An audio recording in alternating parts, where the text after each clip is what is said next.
Grita que soy muy guapo. 3, 2, 1, acción. Hola, buenos días desde la Plaza Ayuntamiento para Amstel. ¿Qué es lo que más os mola de las fallas? ¡La fiesta! El ruido, las falleras. A mí la fiesta y la gente. Me gusta la pólvora y los monumentos. La cervecita típica. La mascletà sense ningún dubte. Les mascletaes, que se tremolen la roba. Buñol de carabassa. Els americans no fan les carabasses, com se diu això, la de Halloween. Nosaltres fem bunyol. Es el ambiente en general, la música.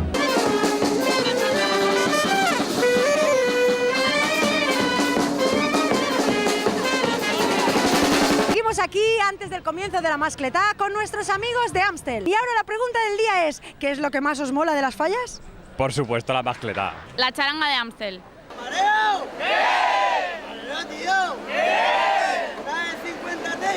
¿Traes 50T?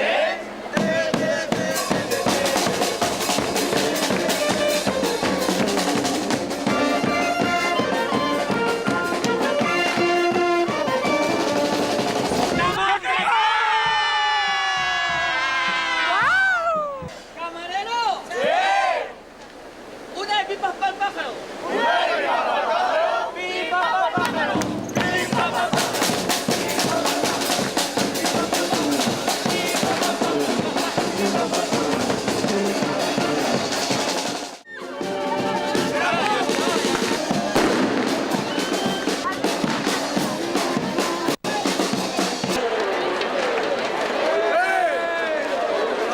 Y aquí estamos una noche más.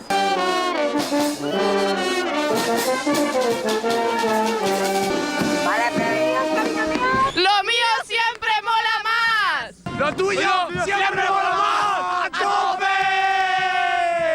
¡Acción! Hola, buenas noches desde el Paseo de la Alameda para Amstel. ¿Qué es lo que más os mola de las fallas? Las mascletá, los castillos. Los toros.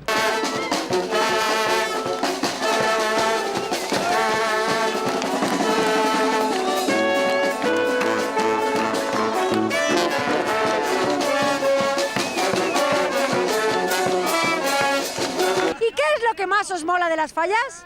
Las mujeres, por supuesto, valencianas. El ambiente. Pilos petardos, ya que me han quitado las dos respuestas. ¡Con